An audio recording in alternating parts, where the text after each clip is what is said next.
Assalamualaikum warahmatullahi wabarakatuh.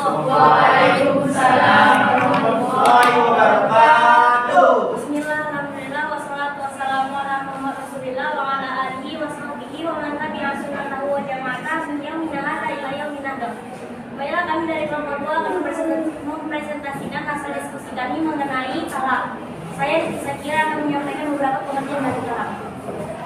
Talak menurut syariat agama Islam berarti memutuskan hubungan antara suami istri dari ketentuan pernikahan yang sah sesuai syariat agama Islam. Sedangkan menurut bahasa atau KBBI berarti perceraian antara suami dan istri ataupun lepasnya ikatan perkawinan.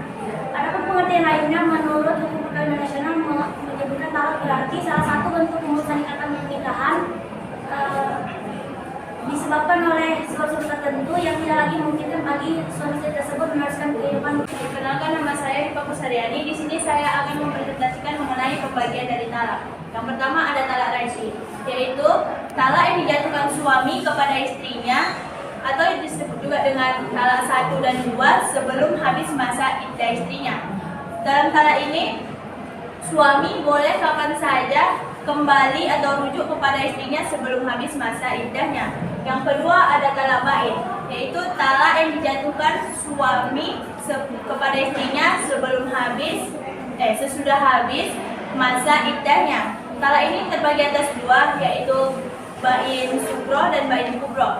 Bain sugro adalah suami tidak berhak untuk rujuk kepada istrinya kecuali akad yang baru.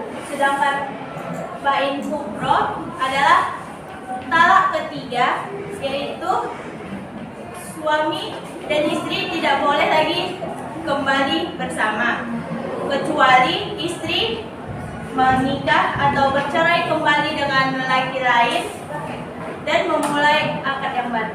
Selanjutnya akan disampaikan oleh teman saya, Khairi. Baik, perkenalkan, saya Nadia Anastasia Sani. Di sini izinkan saya untuk lanjut menjelaskan mengenai materi kami untuk poin yang kelima dan yang keenam. Adapun yang kelima ialah li'an. Li'an menurut hukum Islam yaitu sumpah suami yang menuduh istrinya berzina, sedangkan dia tidak mampu mendatangkan 4 orang saksi. Yang dimaksud dengan li'an ini adalah ada sepasang suami istri, yang dimana suaminya menuduh bahwa istrinya telah melakukan perbuatan zina. Istrinya menyanggah tuduhan dari suaminya tersebut. Jika ini dibawa ke pengadilan agama dalam permohonan cerai talak dikarenakan zina, maka sekiranya suaminya tidak dapat menghadirkan bukti-bukti yang kuat atau bukti-bukti yang membenarkan tuduhannya tersebut, atau dia tidak dapat menghadirkan 4 orang saksi kepada hakim, maka hakim berhak untuk menyuruh suami bersumpah secara li'an.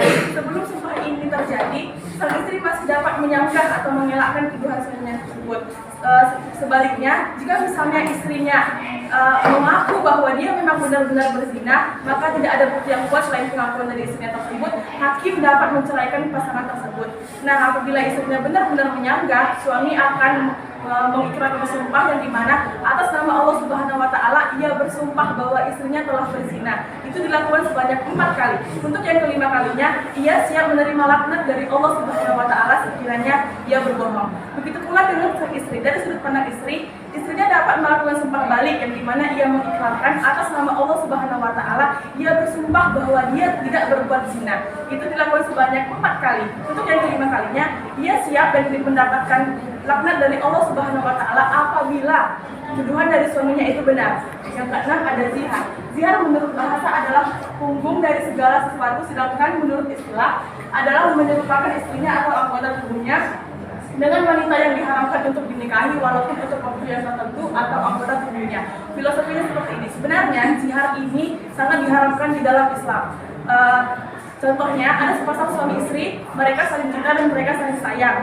Suaminya sangat menyayangi istrinya, namun seiring berjalannya waktu, sang istri mengalami perubahan baik dari segi fisik, yaitu perutnya mulai berkeriput, sehingga terlontarlah kata-kata seorang suami yang dimana ia menganggap istrinya sebagai ibunya. Kalau bahasa kita, adik makin tua lah, sama kayak mama abang. Yang dimana sang suami menyerupakan istrinya dengan perempuan yang haram dinikahi atau perempuan yang mahram, sehingga terjadilah perbuatan zihar ini. Zihar ini akan mendapatkan dampak yang buruk teman-teman, yaitu haram untuk bersetubuh.